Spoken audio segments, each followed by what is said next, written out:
ஓம் சாய்ராம், ஜெய் சாய்ராம். என் அன்பு குழந்தையே, உன் வீட்டு வாசலில் உனக்கு காவலாக நான் இருக்கிறேன். எந்த பயமுமின்றி நீ நிம்மதியாக உறங்கு. உனக்கு துணையாக உன் அப்பா நான் இருக்கிறேன். உனக்கு வேண்டியதை இனி நான் செய்வேன். உன்னை கண்ணின் மணியாக நான் பாதுகாப்பேன். நான் உன்னுடன் எப்போதுமே இருக்கையில் நீ எதற்குமே எப்போதுமே கலங்கக்கூடாது. உனக்கு வேண்டியதை செய்ய நான் இருக்கிறேன். உன் பிரச்சனைகளை கண்டு கலங்காதே. பிரச்சனைகளை கண்டு காலத்தை குறை சொல்லி காத்திருக்க வேண்டிய அவசியமில்லை. உனக்கு துணையாக நான் இருக்கிறேன் என்பதை மறவாமல் துணிந்து செல். உனக்கு வாழ்க்கையில் வெற்றி மட்டுமே கிடைக்கும். நிச்சயம் நீ வெற்றி அடைவாய்.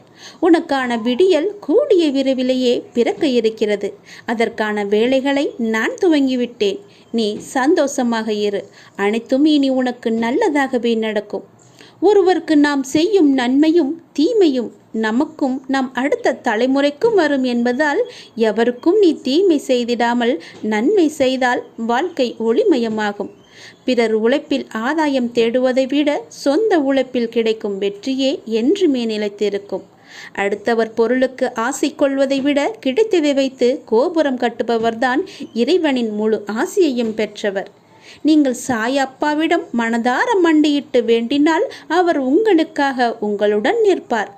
சாய் அப்பா உங்களுடன் இருக்கும்போது யாரும் எந்த சூழ்நிலையிலும் உங்களுக்கு எதிராக இருக்க முடியாது. எதிராக எந்த ஒரு செயலையும் செய்ய நான் அனுமதிக்க மாட்டேன். உனக்கு ஏதேனும் துன்பங்களோ சோகங்களோ இருந்தால் என்னிடம் நீ மனம் விட்டு பேசு. தகுந்த நேரத்தில் நிச்சயம் அந்த துன்பத்தை உன் வாழ்க்கையிலிருந்து நான் போக்குகிறேன். நான் உனக்காக இருக்கும்போது நீ ஏன் வருத்தப்படுகிறாய்? உறவுகள் என்பது இரண்டு வகையாக பிரித்துக்கொள். ஒன்று அன்பை தரும் உறவு என்றும் மற்றொன்று அனுபவத்தை தரும் உறவு என்றும் இரண்டாக பிரித்துக்கொள். அன்பை தரும் உறவை உன் மனதிலே வைத்துக்கொள். அனுபவத்தை தரும் உறவை உன்னுடைய நினைவில் வைத்துக்கொள். அப்பொழுதுதான் உன் வாழ்க்கை இன்பமாக மாறும். நடந்தது நல்லதாகவே நடந்தது. நடப்பதும் உனக்கு நல்லதாகவே நடந்து கொண்டிருக்கிறது. இனி நடக்கப் போவதும் உனக்கு நல்லதாகவே நடக்கும். கடமையை மட்டும் நீ செய்து கொண்டே வா. நீ செய்த கடமைக்கு எந்த ஒரு பலனையும் எதிர்பார்க்காதே. எதிர்பாராத கடமையை செய். பலன் தானாகவே உனக்கு தேடி வரும். ஒரு நாள் உன் கஷ்டம் தீரும் என்று நம்பி இருக்கிறாய் அல்லவா? அது நாளையே கூட நடக்கலாம். என்மேல் நம்பிக்கை வை. முழுமையாக நம்பிக்கை வை. உன்னுடைய பிரச்சனை எதுவாக இருந்தாலும் சர்வ சாதாரணமாக என்னால் முடிக்க முடியும். விரைவில் உன் பிரச்சனை எல்லாமே முடிந்துவிடும். அப்பா நான் இருக்கிறேன். நீ சந்தோஷமாக உறங்கு. நித்தம் ஒவ்வொரு குழப்பம், புதிய புதிய எண்ணங்கள், அவைகள் எல்லாம் உன்னை ஈர்க்கும். அதை தாண்டி வழியில் ஏற்படும் தடங்கள், இவைகள் எல்லாம் உன்னை மாற்றத்தான் என்பதை நீ தெளிவாக புரிந்து கொள். ஒரு விஷயம் உன் முன் நடக்கிறது. அதை நீ எதிர்கொள்ள நினைக்க வேண்டும். தப்பித்து ஓட பார்த்தால் அது உன்னை துரத்தத்தான் செய்யும். நீ ஓடும் ஒவ்வொரு தருவாயிலும் அதனால் வழிகளுக்கு நீ ஆளாவாய். அதற்கு நீ அதை ஏற்று அதில் பக்குவப்பட்டு அதை தாண்டி வருவதுதான் உண்மையான வாழ்வின் சாராம்சம் அடங்கியிருக்கிறது என்பதை நீ ஏற்க மறுக்கின்றாய். நிகழ்வுகள் என்ன நடந்தாலும் உன் மனம் தெளிவான நீரான கடல் போல் சம அளவாய் நிற்க வேண்டும். கடல் சீற்றத்தால் பொங்கி வரும் தண்ணீர் உள்ளே செல்லும்.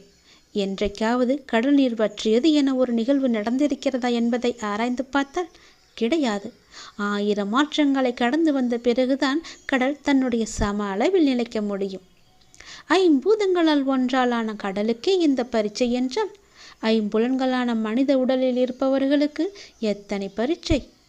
அந்த பரீட்சையை நீ பாதி அளவில் தாண்டிவிட்டாய். நம்பிக்கை, விசுவாசம், பொறுமை, பக்தி, அன்பு என எல்லாவற்றிலும் வென்ற நீ இப்போது பாதி கடலின் சம அளவாய் நிற்கின்றாய். ஆனால் உனக்கான உயர்வான இடத்தில் வந்தவுடன் உனக்கு தோன்றும் அகங்காரம், அது மிகவுமே தந்திரமான ஆயுதம். அந்த பிடியில் ஈர்க்கப்படுவது சுலபம். அதை அகங்காரம் என்று உணர்ந்து அதிலிருந்து நீ வெளியே வருவது என்பது மிகவுமே சிக்கலான ஒன்று. அதற்கு நீ செய்ய வேண்டியது அமைதியான மொழிகள், வாக்குவாதம் இல்லாமல் இருப்பது. ஏவிய அம்புகளுக்கு குறிக்கோள் என்பது ஒரே ஒரு திசைதான். ஆனால் ஏவப்படாத அம்புகளுக்கு குறிக்கோளான திசையாய் ஈர்க்கும் வழிகள் அதிகம். என்றைக்கும் தன்னை ஒரு இடத்தில் தாழ்த்தி நினைப்பவர் வாழ்வில் உயர்ந்து இருப்பார். அதை நினைவில் வைத்துக்கொள். நீ என் பரிபூர்ண அருளும் ஆசியும் பெற வேண்டுமென்றால் நான் சொன்னது போலவே செய். உன் வாழ்க்கையிலுள்ள இடைகள் எல்லாம் தீர்ந்துவிடும். தடங்கல்கள் எல்லாம் தாண்டிவிடும். கஷ்டங்கள் எல்லாம் கடந்துவிடும். இனி கவலையே படாதே. எப்போதும் உனக்கு துன்பம் இனி நேரவே நேராது. நீங்கள் எங்கு இருந்தாலும் எதை செய்தாலும் அவை எல்லாவற்றையுமே எனக்கு தெரியும்படி நான் அமைத்து வைத்திருக்கின்றேன். உங்களை ஆட்டுவிப்பவன் நான். எல்லாவற்றையும் படைத்து காப்பவன் நான். உலகத்தின் ஆதாரம் நான். எவன் என்னை மனதார நினைக்கின்றானோ அவனுக்கு எப்போதும் துன்பம் நேரவே நேராது. இங்கு எல்லோருக்கும் அவரவர் ஆசைப்பட்ட வாழ்க்கை கிடைத்து விடுவதில்லை. ஆசைப்பட்டபடியே நடப்பதும் இல்லை. முன் செய்த பாவ புண்ணிய கணக்குகளின் மாற்றத்திற்கு ஏற்ப நன்மையும் தீமையும் மாறி மாறி வருகின்றது. இதை நீ அறிவாய் என்றால் அதை உன் மனம் புரிந்து ஏற்றுக்கொள்ள மறுக்கின்றது. இதுதான் உண்மை. உன் கவனம் எப்போதும் வந்த துன்பம் வரும் துன்பத்திலேயே இருக்கிறது. பல நன்மைகள் உன் வாழ்வில் நடக்க இருக்கின்றன. இனியும் நடக்கப் போகின்றன. எல்லாவற்றையும் உன் கவனம் முதற்கொண்டு எல்லாவற்றையும் அதில் மட்டுமே நீ வைக்க வேண்டும். வாழ்வின் யதார்த்தத்தை நீ புரிந்து கொள்ள வேண்டும். உன் கண்ணீர் புன்னகையாக நிச்சயம் மாறும். உன் அமைதி உனக்கு கிடைக்கும். சந்தோஷம் நிலைத்து நிற்கும். இன்றைய இரவு பொழுதை நீ நிம்மதியாக உறங்கு. சந்தோஷமாக உறங்கு. எல்லாவற்றையும் நான் பார்த்து கொள்கிறேன். உன்னை தேற்றுவதற்காகவும் உதவிகள் செய்வதற்காகவும் இதோ நான் உன்னோடு தான் இருக்கிறேன். இப்போது நீ மெல்ல மெல்ல தளர்ந்து விட்டாய். வாழ்க்கையின் மீது இருந்த நம்பிக்கையும் குறைந்து விட்டது. சுற்றி இருப்பவர்களை பார்த்தால் எரிச்சலும் கோபமும் வருகிறது. கர்மா என்று எடுத்துக்கொள்ளவும் முடியவில்லை, விதி என்று தள்ளிவிடவும் முடியவில்லை என்ற பரிதவிப்பிலேயே ஒவ்வொரு நாளையும் நகர்த்தி வருகிறாய். என் குழந்தாய், பொறுமையாக இரு, சகித்துக்கொள், நம்பிக்கையுடன் இரு. என்னை நம்பி சரணடைந்தவர்கள் யாராக இருந்தாலும் அவர்களுக்காக என் உயிரையும் கொடுப்பேன். என் வார்த்தையை காப்பாற்ற நான் பாடுபடுவேன். உன் மனதில் இருந்த சகல துக்கங்களும் மாறும். இதுவரை சதா காலமும் நீ துன்பத்தை நினைத்து கொண்டு இருந்ததால் தான் அதன் தாக்கம் இன்று வரை இருக்கிறது. இதை மாற்ற இனி எப்போதும் என் நாமத்தையே உச்சரித்து வா. அது உனக்குள் ஒரு மாற்றத்தை கொண்டு வரும். அந்த மாற்றம் உன்னை என்னிடத்திற்கு அழைத்து வரும். அப்போது உன்னை தூக்கி துடைத்து உனது துன்பங்களுக்கான நிவாரணத்தை நான் வழங்குவேன். நாளை விடியும் என்ற நம்பிக்கையில் உன் கவலைகளை என்னிடம் தந்து உறங்கச் செல். காலையில் கண் விழிக்கும் போது நீ தந்த கவலைகளை கலையாக உன்னிடம் ஒப்படைக்கிறேன். ஆனால் நம்பிக்கை முக்கியம், நல்லெண்ணமும் முக்கியம். எல்லாம் கூடிய விரைவில் முடிவரும். அதுவரை உன் சாயப்பாவின் மேல் நம்பிக்கை வைத்து சற்று பொறுமையாக இரு. உனக்கான நற்பலன் நிச்சயம் உன்னை வந்து சேரும். நாம் வாழ்கின்ற வாழ்க்கை இது. இதில் எத்தனை முறை வாழப் போகிறாய்? ஒரு முறைதானே. பிறகு எதற்கு இந்த வெட்டியான வீராப்பும் கோபமும்? எல்லாவற்றையும் உதறிவிடு. உன்னிடம் அது நெருங்காமல் இருக்க ஒரு முறை தான் இந்த வாழ்க்கை. அதில் ஏன் அன்பை விதையாய் விதைக்க யோசிக்கிறாய்? நீ சிறிதாக அன்பு விதையை விதைத்தால் நீ நினைத்து பார்க்காத பூங்காவனமாய் மாறும் அந்த சூழல். இந்த ஒரு முறை வாழ்க்கையில் அன்பை கொட்டிவிட்டு செல்வோமே என்று நினைத்து பாருங்கள். எல்லாம் அழகாக மாறும் தருணத்தை நீ உணர்வாய். நினைத்து பார்த்தாலே இந்த ஆனந்தமான நிறைவு பெற்ற வாழ்க்கை என்றால் நீ அதன் செயல்படுத்தி நடந்தால்தான் உனக்கு தெரியும். வாழ்க்கை நிச்சயம் சொர்க்கமான நேரங்களாக மாறும். தோல்வி, மனக்கஷ்டம், துன்பம் என எதிர்மறை உன்னை சூழும்போது உன் சாய் தேவாவின் நம்பிக்கையால், பொறுமையால், அன்பால் அந்த எதிர்மறையை நேர்மறையாய் நிரப்பு.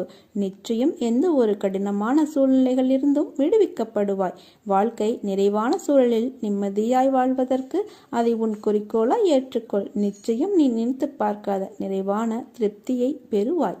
மாற்றங்கள் நிறைந்த விஷயங்கள் நிகழும் தருவாயில் உன் மனம் என்ற பெட்டகம் அமைதியான சூழலில் மாற்றத்தை ஈர்க்க, அதில் வாழ உன் மனம் தயாராகி கொண்டிருக்கிறது. நீ வைரக்கல். உன்னை வடிவம் கொண்டு வந்து வெளிச்சத்தின் பேரொளி போல் வீசுவி நான் உனக்கு இவற்றையெல்லாம் நிகழ்த்துகிறேன். உலகத்தில் என்ன மாறினாலும் நகன்றாலும் உன் தந்தை சாய்தேவா துவாரகமாகி தாயுமாகிய நான் உன்னை விட்டு ஒருபோதும் அகல மாட்டேன். உன்னில் எப்போதும் நான் இருப்பேன். இன்று நீ நினைத்தது நிறைவேறும். உன்னோடு நான் இருப்பதை உணர்ந்து கொள்வாய். வாழ்க்கையில் சில பேர் நம் மனதிற்கு மகிழ்ச்சியான நினைவுகளாய் இருப்பார்கள். சில பேர் உன் மனதிற்கு பாடத்தை புகட்டி அனுபவம் என்ற நினைவுகளை உனக்கு பரிசளிப்பார்கள். அவர்கள் உன்னை காயப்படுத்தினார்கள், உனக்கு துரோகம் செய்தார்கள், உனக்கு கஷ்டத்தை கொடுக்கிறார்கள் என்ற சூழ்நிலைக்கு நீ தள்ளப்பட்டால் அமைதியாக இரு. உன்மேல் படர்ந்துள்ள கர்மா என்ற தூசியை அவர்கள் துடைத்து எடுக்கிறார்கள் என்று அர்த்தம். அந்த கர்மத்தில் இருந்து யாரும் தப்புவதும் இல்லை. எல்லோரும் அதை மாதிரியான சூழ்நிலைகளை சந்தித்துதான் ஆக வேண்டும். நீயும் தலை உயர்ந்து நடக்கும் காலத்தில் நுழைந்து விட்டாய். எது வந்தாலும் அதை நேருக்கு நேர் சந்தித்து அதை துணிச்சலுடன் தாண்டி செல்லும் மனதை இதற்கு முன்னர் உன்னிடத்தில் இருந்ததா என்று யோசித்துப்பார். இப்போது உன் பாதையில் நீ உன் வெற்றிக்கு தனியாய் உழைக்கத் தொடங்கிவிட்டாய். இனிமேல் உனக்கு வெற்றி கொண்ட நேர்முகம்தான். தடைகளை தகர்த்து உன் தடயங்களால் உன் வாழ்க்கை வெற்றியாய் அமையப் போகிறது. எதற்கும் வருந்தாதே. உன்னை அழுத்தும் எல்லாவற்றையும் துணிந்து தூர எறிந்து நடைபோடு. உன் வாழ்வில் பார்த்த விஷயங்கள் உன் மனதில் ஆழமாக பதிந்து உள்ளது. அதையொட்டி மனதளவில் உள்ள பாதிப்புதான் இது. உன் எண்ணங்களாய் வெளிப்படுகிறது. உன் ஆதங்கம் எனக்கு புரிகிறது.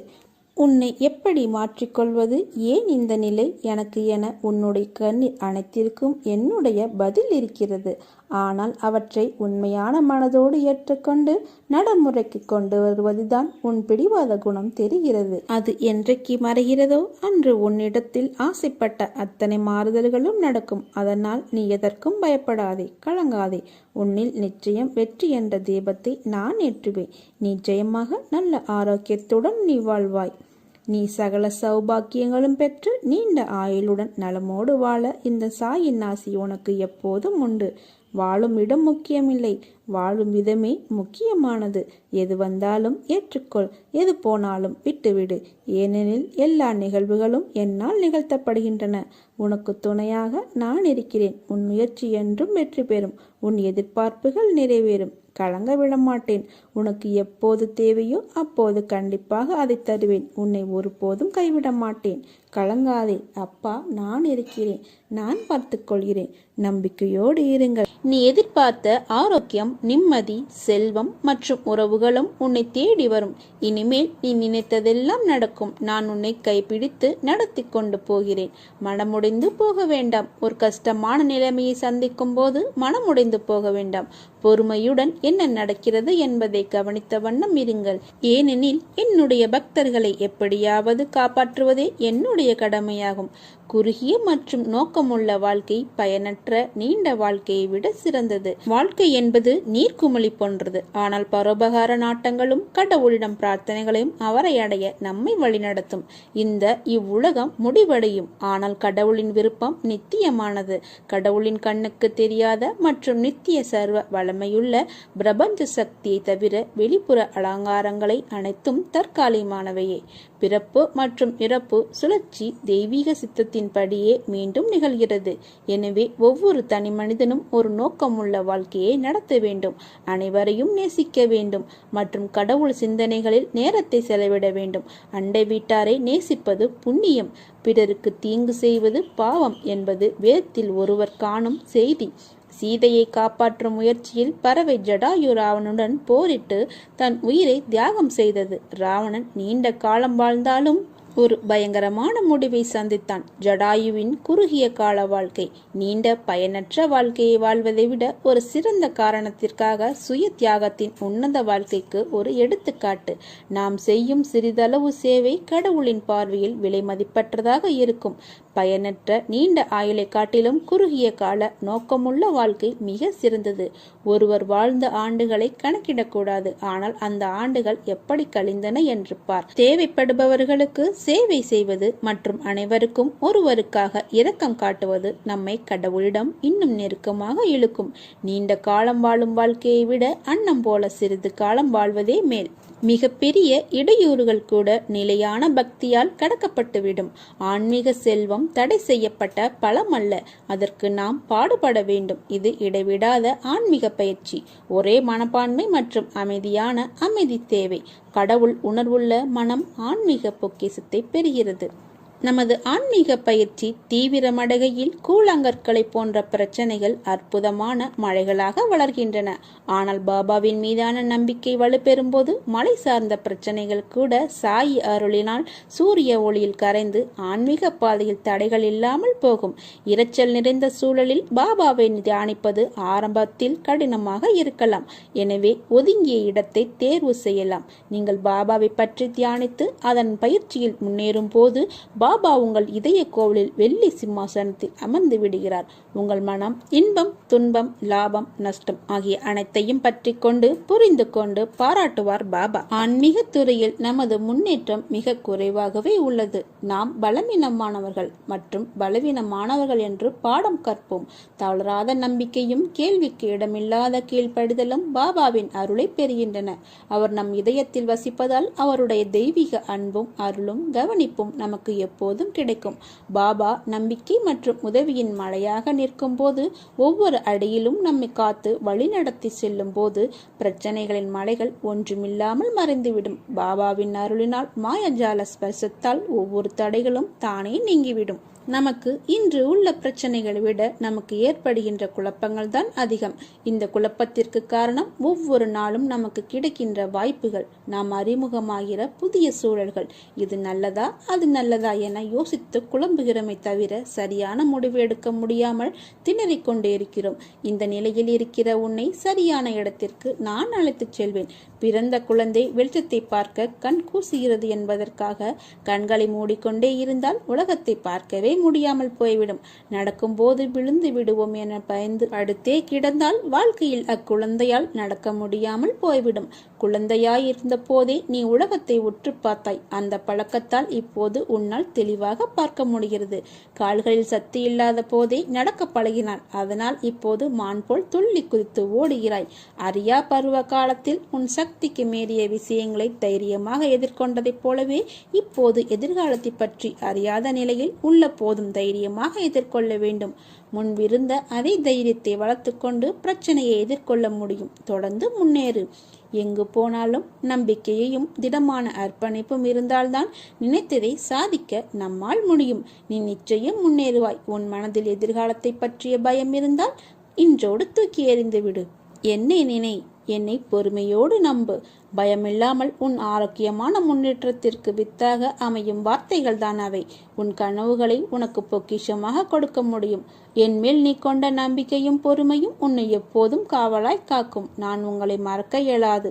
நீங்கள் என் அனுக்கிரகத்தை விரும்புகிறீர்கள். நான் எப்போதும் உங்களுடனே இருக்கிறேன்.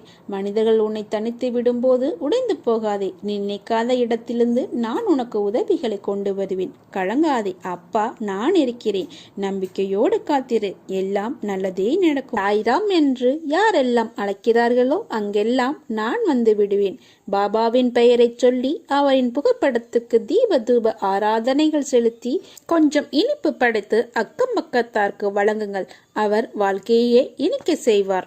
வாரம் தொடர்ந்து 9 வியாழக்கிழமை பாபாவுக்கு இனிப்பு படைத்துவிட்டு அந்த இனிப்புகளை பலருக்கும் வழங்கி வாருங்கள். உங்கள் பிரார்த்தனை என்ன என்று பாபாவிடம் சமர்ப்பிக்க தேவையே இருக்காது. உங்கள் எண்ணங்களை செயலாக்கி தந்தருள்வார். உங்களுக்கு எது நல்லது என்பது எனக்கு தெரியும். உங்களுக்கு நல்லது செய்வதற்காகத்தான் நான் இருக்கிறேன். கவலைப்படாதீர்கள். உங்களுக்கு நல்லது செய்ய நான் காத்து கொண்டிருக்கிறேன். நல்ல எண்ணங்களுடனும் நற்குணங்களுடனும் நீங்கள் இருங்கள். அந்த எண்ணங்களும் குணங்களும் சரியாக இருந்தால் உங்களை நோக்கி நான் வந்து விடுவேன். உங்களுக்கு எல்லா நல்லதுகளையும் நான் கொடுப்பேன். அதற்கு சித்தமாக நான் தயாராக இருக்கிறேன். நம்மை சுற்றியுள்ள மனிதர்களிடம் அன்புடன் இருந்தால் நம்மை தேடி பாபாவே வந்து விடுவார். வியாழக்கிழமைகளில் உங்களால் முடிந்த இனிப்புகளை பிறருக்கு வழங்குங்கள். ஒவ்வொருவருக்கும் இனிப்புகள் வழங்கும் போது சாய்ராம் என்று சொல்லிவிட்டு வழங்குங்கள். உங்கள் வாழ்வில் சத் விஷயங்களையும் தந்து அருள் புரிபவர் நம்முடைய சாய்பாபா. தீராத பிரச்சனை என்று எதுவும் இல்லை. துணிந்து செயல்பட துணைக்கு நான் வருகிறேன். கற்கண்டை போல சுவையுள்ள செய்தி உங்களை வந்தடையும். எல்லா விருப்பங்களும் நிறைவேற்றப்படும். சந்தோஷமாக நீங்கள் இருப்பீர்கள். சீக்கிரமே உனக்கு நல்ல வழி பிறக்கும். என்னை முழுவதுமாக நம்பு. அப்போது உனக்கு இளைப்பாறுதல் தருவேன். என்னிடம் முழு மனதோடு கேள்.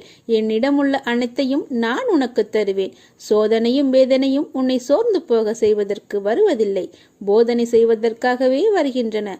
போதனையை உணர்ந்தால் உனக்கு சாதனையாக மாறும். ஒவ்வொரு நிலையை நினைத்தும் வேதனைப்படுகிறாய். பிள்ளையின் நலனை நினைத்து வேதனை, இழந்து போனதை நினைத்து வேதனை, நோக செய்பவர்கள் நினைத்து வேதனை. இப்படி வேதனை மேல் வேதனைப்பட்டு எதை சாதிக்கப் போகிறாய்? உனது கவலையால் எதையேனும் சாதிக்க முடிந்தால் சொல். கவலை என்பது உன் மனதை என்பால் திருப்பாமல் கட்டி வைக்கிற வலை. முதலில் இந்த வலைக்குள் இருந்து வெளியே வா. அப்போது எனது அனுக்கிரகம் உனக்கு கிடைக்கும். எனது அனுக்கிரகத்தாலேயே உனது கிரகம் சரியாகும். எனது உண்மையான பக்தன் என்பது அன்பை தவிர வேறெதையும் என்னிடம் எதிர்பார்ப்பதில்லை. எனது விருப்பமே அவனது விருப்பமாக இருக்கும். அவனது வாழ்க்கையில் நடக்கின்ற எல்லா நிகழ்வுகளும் எனது விருப்பப்படியே நடக்கிறது என திடமாக நம்புவான். அப்படிப்பட்ட என் பக்தனை காக்க 7 கடல்களையும் தாண்டி நான் செல்வேன். எல்லாம் நான் பார்த்துக் கொள்வேன். எல்லா சுமைகளையும் என்னிடம் தந்துவிடு. தைரியமாக போய்கொண்டே இரு.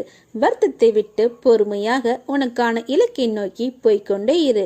உனக்கு துணையாக நான் என்றும் எங்கும் இருப்பேன். நீ நடக்கும் பாதையில் முட்கள் இருந்தால் நானே முன் சென்று முன்பாகவே கலைத்து விடுவேன்.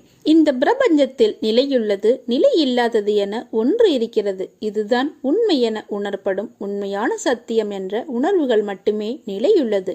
ஆசைகளால் இது வேண்டும் என்று உணரப்படும் உணர்வுகள் நிலை இல்லாதது. கோபம் நிலையானது அல்ல, வெறுப்பும் நிலையானது அல்ல. ஆனால் ஒரு உயிர் இடத்தில் காட்டும் அன்பு நிலையானது. அது எப்படி அப்பா கோபமாக இருக்கும்போது உனக்கு தோன்றுகிறதோ அது போலத்தான் அன்பும் ஒரு உணர்வு. அது மட்டும் எப்படி நிலையுள்ளது என்று கூறுகள் என்று தானே கேட்கிறாய்? அன்பை ஒரு இடத்தில் ஆத்மார்த்தமாக காட்டும்போது அவரவர் மனதில் எழும் நிறைவான சந்தோஷம் தனக்கென்று அன்பை காட்ட ஒரு உயிர் உள்ளது என நினைக்கும் போது அந்த உணர்வானது உயிர் பெற்று அவர்களிடத்தில் அற்புதம் செய்கின்றது. கோபம், வெறுப்பு, பகை இவைகள் எல்லாம் அன்பால் வடிவம் மாறும் நிலையுள்ளவை. ஒரு உயிர் துடிக்கும் தருணம் அந்த நேரத்தில் உன் அன்பு இறைவனின் மனதில் நீங்காத இடம் பிடிக்கும். உதவி செய்வது மட்டுமல்ல, மனதால் ஒருவருக்கு நன்றாக இருக்க வேண்டும், அவர்களை சுற்றி நல்லதே நடக்க வேண்டும் என்று இறைவனிடம் பிரார்த்தனை செய்வதும் உதவிதான். அன்புக்கு வடிவமோ எல்லையோ இல்லை. அது சொல்ல முடியாத மகத்துவம் கொண்டது. என் பிள்ளையாய் நீ எப்படி இருக்க வேண்டும் உன் ஆன்மாவின் இயல்பில் என்று நான் கூறுவது இதுதான்.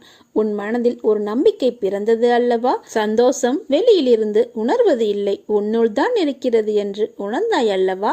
வாழ்க்கை மாறப்போகிறது என உனக்குள் தோன்றிய இடத்திலே நீ நுழைந்து விட்டாய், வசந்தத்தின் பூந்தோட்டத்தில். இனி நடப்பவை, நடக்கப் போறவை எல்லாமே நல்லதாகவே நடக்கும். எல்லாம் மாறும், விரைவில் மாறும். உனக்கான அழகிய வாழ்க்கை உன்னை தேடி வரும். பயப்படாதே, கலங்காதே.